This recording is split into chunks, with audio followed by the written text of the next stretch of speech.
शुक्लाम्बरधरं विष्णुं शशिवर्णं चतुर्भुजं प्रसन्नवदनं ध्यायेत् सर्वविघ्नोपशान्तये।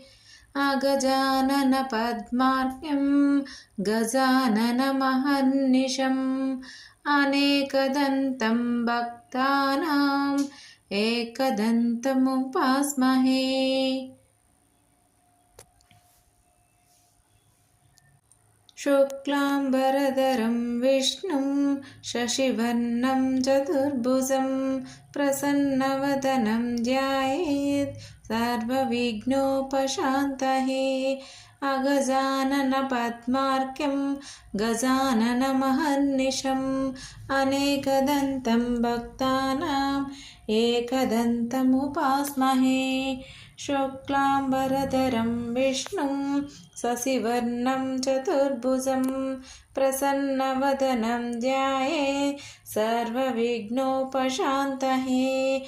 अगजाननपद्मार्क्यं गजाननमहर्निशम् अनेकदन्तं भक्तानाम् एकदन्तमुपास्महे।